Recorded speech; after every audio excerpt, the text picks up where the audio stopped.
Nacional y Radio High de Buenos Aires y Católica Radio de Puerto Rico está muy atenta a las novedades editoriales que interesan a nuestros oyentes. En esta ocasión vamos a hablar de periodismo, pero vamos a hablar algo más que de periodismo.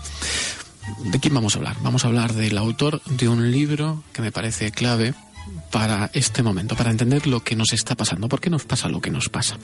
Al filo de la navaja, una vida como reportero de guerra. Es el título del libro. El autor, Alfonso Rojo. Editorial, Colima Books. Aquí, en la Alacena Global.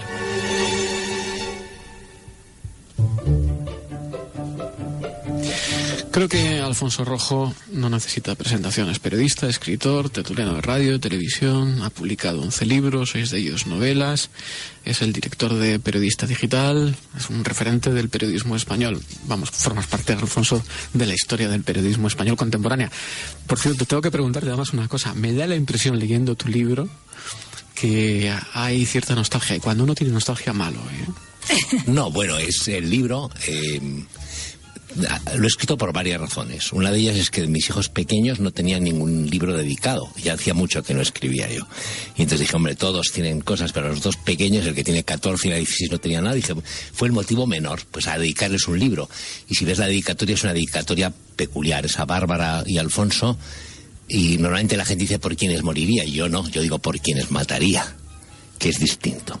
Y esa es la parte menor. Y la otra es, pues, un poco poner broche a una historia. Y ese libro, si quisiera presentarlo comercialmente, de un representante de una especie en extinción. Sí, yo creo que yo pertenezco, por cómo ha evolucionado y va a evolucionar el periodismo, a una especie de periodista en trance, no en trance de extinción, sino en extinción. Y entonces ese tipo de libros, una reflexión sobre la profesión, escrita por un espécimen que está a punto de desaparecer como desaparecieron los diplodocus. Antes de que os paso a Ninfa Ward, que también está con nosotros ya desde el inicio del programa. Ninfa después tendrá su sección de cine, de crítica de cine, y hará las preguntas que tenga que hacer. Te quería preguntar una cosa. Hay un poquito de cine en mi libro al principio, después lo cine. Hay muy poquito. Una referencia cinematográfica. Hay una referencia cinematográfica. Hay muchas, pero hay una clave. Sí. Luego hablamos de eso. El periodismo como profesión y el reportero de guerra como la quinta esencia de este oficio.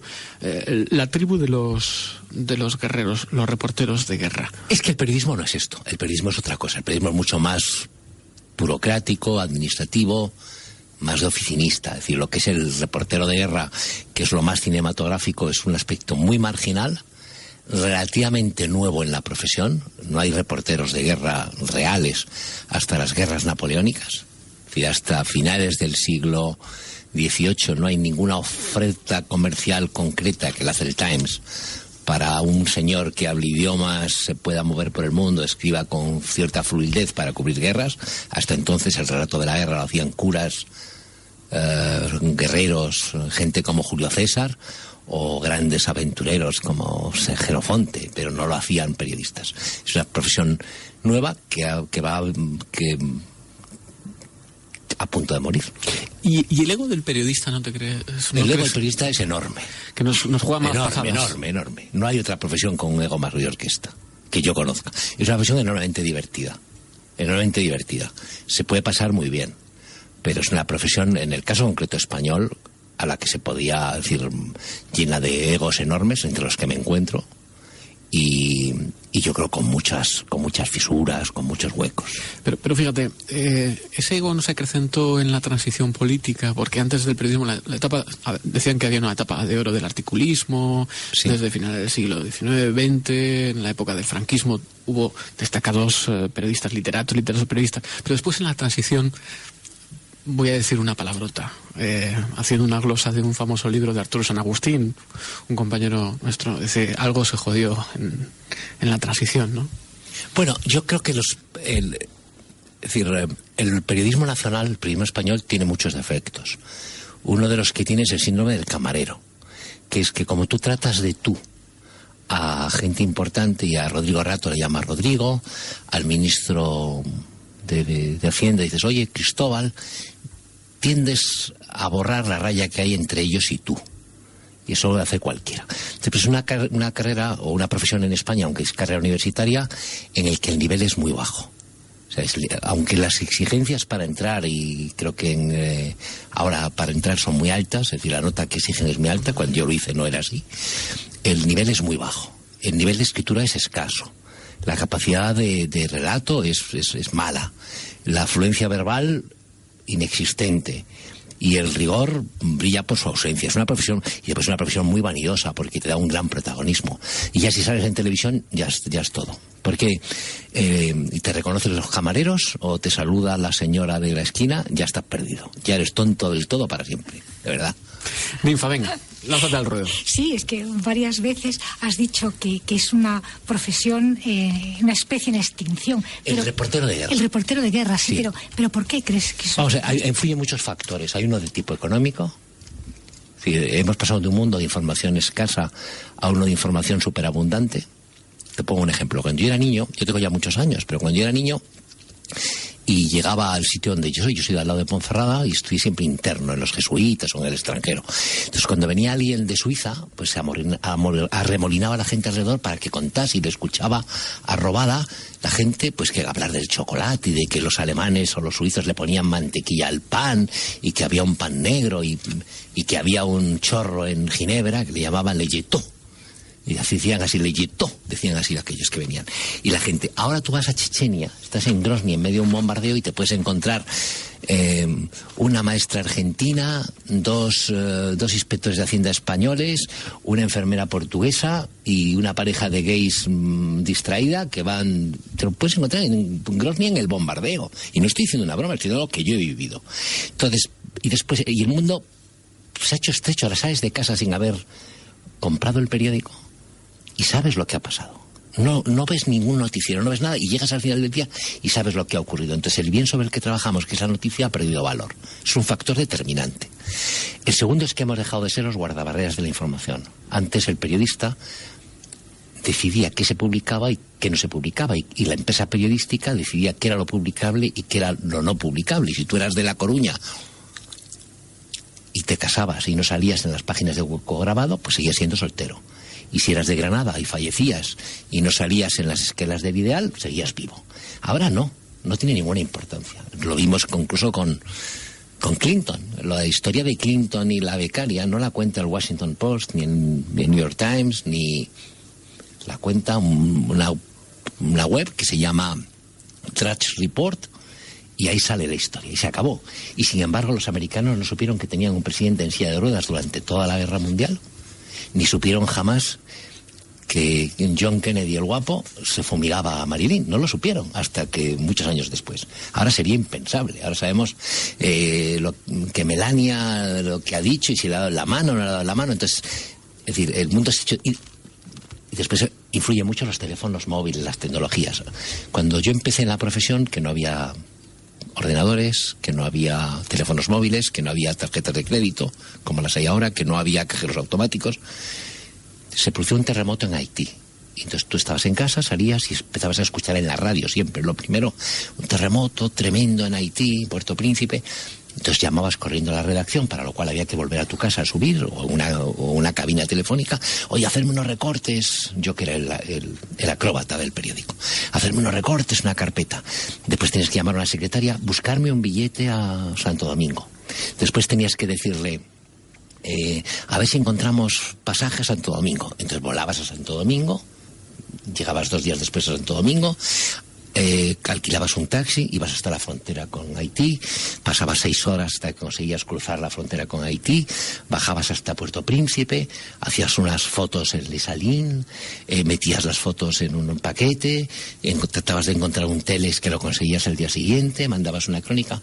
Ahora, cuando tú escuchas en la radio, se ha producido un terremoto en Haití, hay un paisano negro como un teléfono, que no ha estudiado, que tiene un teléfono móvil enorme, que lo levanta sobre su cabeza, le pulsa una vez, lo mueve un poco, le pulsa otras 3 veces, y a los 4 segundos tienes imágenes de la devastación en todos los lugares del planeta. Entonces, ¿qué razón o qué necesidad hay de gastarte 100.000 euros en mandar un tipo de aquí a cubrir eso, cuando el negro del Salim analfabeto te lo ha dado en vivo y en directo? Estamos conversando con Alfonso Rojo aquí en la Cena Global a propósito de su libro Al filo de la navaja, una vida como reportero de guerra. Oye, Alfonso, en este libro, que además es muy pedagógico porque destacas algunas frases, algunos párrafos e incluso introduces códigos vídeo para que la gente se pueda bajar. Está pensado para los estudiantes, pero no tendrá ningún éxito. Bueno, no habrá ningún profesor que lo recomiende. Nos encargaremos. Ninguno. Pues mira, pero te voy a llevar la contraria. Yo el año que viene en mis clases de redacción periodística lo voy a recomendar. Pero ninguno, ¿eh? Te toma la palabra, pero lo dudo. Pero vamos a ver, ya te lo demostraré. Bueno, dices en uno de los párrafos: una de las escasas contribuciones de los japoneses a la historia del periodismo mundial ha sido la institucionalización del censor. ¿Quiénes son los censores hoy del periodismo? En el mundo en el que yo me he movido no había. Es decir, hay mucha más libertad en la información internacional, en la guerra, en mucha más libertad de información que la que hay en la información local o municipal. ¿Sabes? O sea, es decir, yo no estoy hablando de la época de los japoneses o la forma como controlan la información en la guerra, como la controlan los rusos o los americanos o nosotros en Irak. Hay mucha más. Es decir, el problema de la censura, tal como lo vemos, está sobre todo en la información próxima, en la información económica, en la información de cercanía. O sea, es mucho más difícil ser libre como periodista en la corta distancia que en la larga. Yo puedo decir lo que me dé la gana de Putin y Putin no me va a quitar el sueño, ni siquiera la antigua KGB. O sea, a Trump lo puede poner, que es el hombre más poderoso del mundo, se le puede poner todo el mundo, el tío más tonto, de la radio más tonta, del pueblo más tonto de España, puede cargar contra Trump y no le pasará nada. Pero hay de ese paisano como se meta con el concejal de festejos de su pueblo. Ese es el concejal de festejos. Siempre nos quedará contar historias. Porque alguien tiene que contar historias. Sí. No, yo estoy en eso. Yo creo que siempre, que no es todo el mundo es periodista, que es falso esa historia del periodismo ciudadano. Ese negro de que yo citaba en Lesalín, que filma el terremoto, no es un periodista, ni siquiera un camarógrafo. Entonces lo esencial en el periodismo es la selección del material que tú transmites, la jerarquización de la información que tú trabajas. La jerarquización es fundamental por la enorme abundancia que hay de información, y después contarlo de una forma amena, agradable y atractiva. Para eso van a hacer falta periodistas. Y siempre hará falta ese tipo de gente. Yo la duda que tengo es que en el caso español, eso que se va a seguir produciendo aquí y en lo local y en lo nacional, se pueda mantener en lo internacional como se mantuvo en mi época. Yo viví una época, he vivido 30 años que nosotros puedes ni imaginar. Es que ni en las películas. Sin ningún límite, ni geográfico, ni temático, ni de horarios, ni siquiera económico. Es decir, estaba yo cubriendo un viaje del Papa en México y secuestraron a Espinosa. Espinosa es un periodista importante, un muy buen reportero, que sigue en el mundo trabajando, pero tiene la más suerte que cada poco lo secuestran o le pasa algo. Lo secuestraron en África, un tal coronel Mosquito, y Pedro J, que andaba alocao, me llaman a México y me dicen, hay que salir urgentemente hacia, no sé si era Liberia o... yo sé que era en la zona del Golfo de África, no recuerdo el país. Y hay que salir a buscarlo. Y entonces te vas a encontrar con Fernando Mújica y os vais a ir los dos juntos. Yo cogí un avión en primera en México, me planté en Bruselas, allí me apareció Fernando Mújica, que ha fallecido recientemente, otro reportero, con una bolsa de dinero. Le dije, el dinero está, hay que repartirnoslo. Pero no, repartirnoslo pues si nos pillan, la mitad para ti, la mitad para mí. Y nosotros no tenemos que enseñar el dinero a nadie, porque la teoría de Pedro J es que fuésemos y comprásemos la libertad de... Fíjate, hay que estar loco. Entonces, ni compramos libertad... Si nosotros decimos que tenemos $1 millón para liberar al periodista español, nos secuestran, o sea, nos quitan el dinero, nos dan una paliza y piden otros $2 millones por nosotros.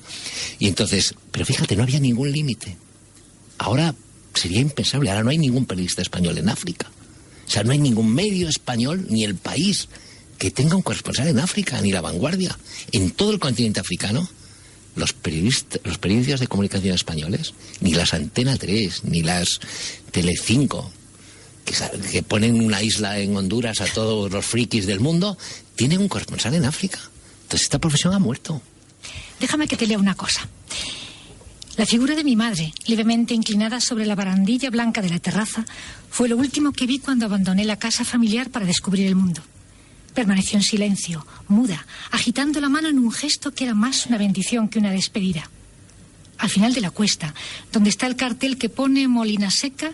Miré hacia atrás y seguí allí, enmarcada por la dorada luz del atardecer. Después pasé la escuela del pueblo, doblé la curva, apreté el acelerador del traqueteante SEAT 600 y cerré para siempre esa parte de mi vida. Así empieza Al filo de la navaja, una vida como reportero de guerra que es casi una escena cinematográfica. En ese arranque primero, ¿qué es lo que lleva a un chico como tú a meterse a ser reportero de guerra? ¿Y qué puede mover a uno hoy a hacer algo semejante en ese mundo que dices tú que ya no existe del periodismo?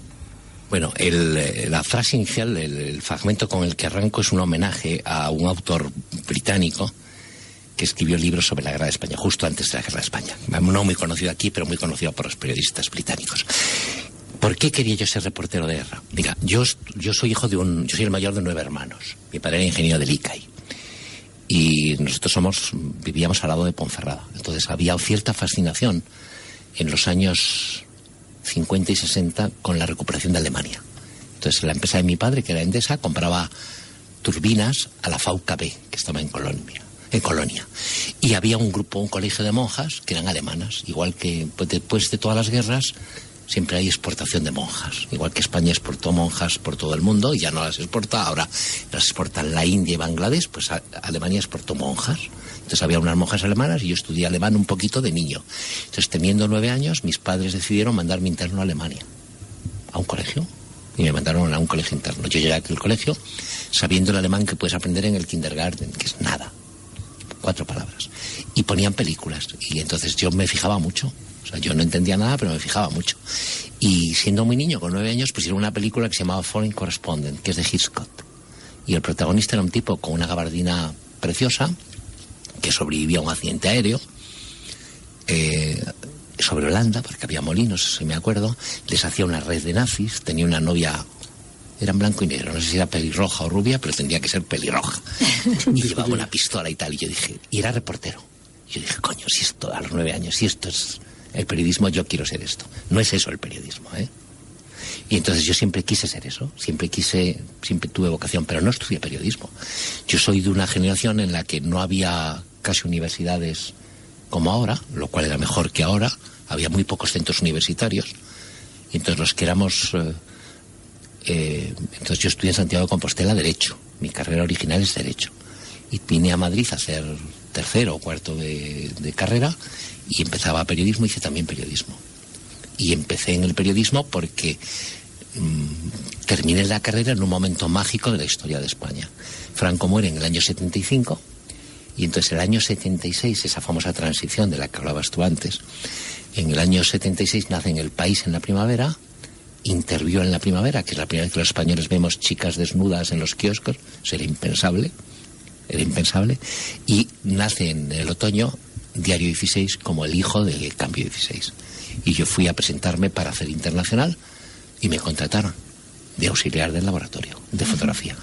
Sí, eso queda muy claro en el libro. Además, hay en Diario 16... Diario 16 es una escuela de periodismo para la historia del periodismo. El Grupo 16. El Grupo 16. El Grupo 16 fue muy importante en España. Ahora, bueno, como ha sido el Grupo Prisa, como ha sido el Grupo Prisa, como ha sido la cadena SER, como centro de radio, y hay muchas cosas. Pero el Grupo 16 fue muy, muy importante en aquella época. Y yo ahí aprendí. Yo quería ser reportero. Yo quería la aventura, no quería el periodismo. Y de hecho he tenido la aventura. He tenido lo más parecido, no al periodismo, sino a la aventura. Y me ha ido bien, he tenido mucha suerte, ¿no? Porque podía no haberla tenido. Y tuve suerte desde el primer día. O sea, ¿y el periodismo de investigación? Sí, pero el periodismo de investigación es fundamentalmente un policía enfadado, interesado, que te da papeles. Porque yo soy muy amigo de Pepe Villarejo, de ese comisario maldito que saca El País todos los días. Soy muy amigo desde niño y le conozco muy bien. Entonces yo, algunos de los que han publicado grandes reportajes de investigación, yo sé cómo se los ha dado Pepe Villarejo. O sea, que a mí de eso no me hables. No le hables a Noé de que hay goteras en el barco. De la lluvia. No, el libro realmente es apasionante, es una vida realmente de aventura, ¿no? Pero no solo yo, ¿eh? Mira, valiente ha sido este chico Alejandro Echevarría. Eso es valor. Sí. Eso es valor. Y te emociona pensar en él y dices, bueno, no puede haber un acto de valor mayor que ese. El reportero en la guerra ves muchas cosas malas, pero ve mucho más horror una enfermera en urgencias en un hospital. No nos podemos engañar. O un agente de servicio el fin de semana en una comisaría de barrio. Tú estás en la comisaría de barrio y eres la agente Martínez. Y 12:15 de la noche. Y te aparece una paisana con la nariz rota, una oreja medio desgarrada, huyendo de un animal que la corre a palos. Llegas a la casa, al niño le han... Ese tipo de cosas. Ayer leí una noticia que me dejó espeluznado. No ocurre en España, ocurre en Estados Unidos. Es la vicepresidenta de la NBC se encuentra al volver a casa con que su marido, el padre, exmarido, ha matado al niño. Tú imagínate que eres el policía a la niña de 7 años. Tú imagínate que eres el policía que cubres eso. Eso en la guerra, al final no lo ves. En la guerra tienes una cámara que te aísla de la gente, un micrófono que te aísla de la gente, una libreta que te aísla de la gente, y se puede pasar bien. Es espantosa, pero se puede pasar bien. Yo lo he pasado muy bien. Pero no cabe duda de que es una vida, bueno, con una descarga de adrenalina tremenda. Yo me pregunto a veces, ¿cómo vuelve uno luego a la vida, no sé si decir a la vida real o a la vida normal? Pues si te lo acabo de decir, mira, eres médico. Estás aquí al lado, a muy poca distancia de la emisora, tenemos La Paz. Estás de servicio en La Paz. Se estrella un coche en la salida de la carretera de Burgos y te traen en las ambulancias a 2 niños hechos medio polvo, a una madre y a un padre. Y te toca operar. Amputas la pierna del padre y los 4 dedos de la mano derecha. Pues estás cansado y coges a la madre y se fallece en el quirófano y empiezas con el niño y tal, le cose, no sé qué, y va a quedar parapléjico, no sé qué, y te vas a descansar. Entonces bajas para descansar, te quitas los guantes de látex, te lavas las manos, coges el ascensor, bajas al restaurante y es muy tarde de noche. ¿Hay algo para comer? Dice, ¿qué quiere, doctor? Dice, ¿qué hay? Dice, hay merluza con salsa y filete con patatas. El filete, soñan, o sea, bien crudo. Se lo come bien crudo, va para arriba y sigue operando. El periodista funciona igual. En el libro cito que no, me parece a Griffith, que es un fotógrafo de la guerra de Corea, que decía que con lágrimas en los ojos no se puede enfocar. Entonces, si un médico, después de lo que ve y lo que vive, llega a su casa y pone una serie de televisión y se parte la caja de risa, o ve el partido del Madrid y se apasiona, ¿qué diferencia hay en el alma entre un médico y un periodista? O entre un juez. Estáis aquí al lado de los juzgados. ¿Qué cantidad de miseria reparten los jueces cada día? De espanto, ¿eh? De espanto. Ya no te digo multas y sanciones que te hacen daño. De espanto, ¿eh? Que reparten cada día. Y comen tan frescos. Y hay paja lleno. Y me echa queso. ¿Pero se echa de menos esa emoción, esa...? Yo sí, yo lo he pasado muy bien. O sea, yo tengo que decir que para mí no ha sido un trabajo. Es decir, que para mí no ha sido... Tuve la suerte de tener un gran director. No puedo decir que sea una gran persona, pero sí un gran director, que fue Pedro J. Un gran director. Tuve la suerte de que nunca me fue mal. Y no tuve mal... O sea, mal le fue a Julio Fuentes, que lo matan en un desfiladero. Mal le fue... con todo lo grande que era, a Miguel Gil, que lo asesinan en África. Mal les fue a estos 3 chicos que estuvieron 8 meses secuestrados de los islámicos hace poco. Pero a mí me fue siempre de cine. Yo estuve detenido siempre muy poquito. Cuando escapé nunca me acertaron los tiros. Cuando me sacudieron, pues casi nunca fue en la cabeza. Con lo cual sigue la cabeza en su sitio. Alfonso, tenemos que ir terminando porque el tiempo pasa muy rápido. Antes de hacerte una pregunta humana, esa última pregunta humana de las entrevistas norteamericanas, me gustaría preguntarte por los empresarios, porque no hay periodismo sin periodistas, no hay periodismo sin empresarios, y de hecho tú también te has convertido en un... Sí, yo soy pequeño, ¿no? Empresario. Yo tengo una pyme. No, yo creo, bueno, vamos a ver, lo que te da libertad en este negocio es que el negocio vaya bien. En fin, el periodismo no puede ser libre si económicamente es dependiente. Eso es fundamental. Y también lo digo en el libro, en la parte final, yo creo que vivimos tiempos muy turbulentos. Es decir, no vivimos una crisis del negocio periodístico, yo creo que estamos en una fase de catástrofe, o sea, de final de época. Una pregunta humana sobre el hombre y la esperanza. El factor esperanza que decía Bonhoeffer. Vamos a ver, yo he sido siempre un niño feliz. Fui un niño feliz de niño, fui un adolescente feliz, No lloré en la mili, hice la mili, no lloré en el internado, y era duro el internado. No me quejaba tampoco cuando estaba, yo qué sé, 3 meses sin cuarto de baño, que es una cosa que nadie te pregunta. Es una cosa más espantosa de esta profesión de reportero de guerra, que no hay cuarto de baño. Eso la gente no lo puede ni imaginar, lo que es estar 3 meses, como diría vuestro colega Carlos Herrera, yendo de campo. 3 meses, es tremendo. Tremendo. O sin lavarte, que el jueves le da la vuelta al calzoncillo. Dice, ¿qué haces los jueves? Le doy la vuelta al calzoncillo. Está muy bien. No, pero es un magnífico titular. Yo tengo esperanza en el ser humano y me gusta. Pero estoy en una etapa de la vida en la que creo que lo único realmente relevante es que no te vuelvas indiferente y tu familia. El resto, la verdad es que ni Rajoy me quita el sueño. Oye, una cuestión práctica. No sé si te gustan las cuestiones de ferias del libro y demás. Tenemos 30 ¿Estás en la feria del libro? Sí, pero sé que firmo el domingo, pero no lo sé ni a qué hora. O sea, que mañana domingo, que lo miren en los periódicos o que sí, yo creo que firmo por la mañana, a última hora de la mañana, o sea, de 12 en adelante, en la feria del libro, pero no sé la casera. Pero te digo, es un acto más de humildad que comercial. Bueno, pero ahí está. Es un acto de humildad porque estás más solo que la una. Pues a ver si alguien te acompaña. Alfonso Rojo, El filo de la navaja, una vida como reportero de guerra, que es un libro amenísimo y se aprende un montón de historia del reporterismo. Alfonso, muchísimas gracias. A vosotros. Un fuerte abrazo.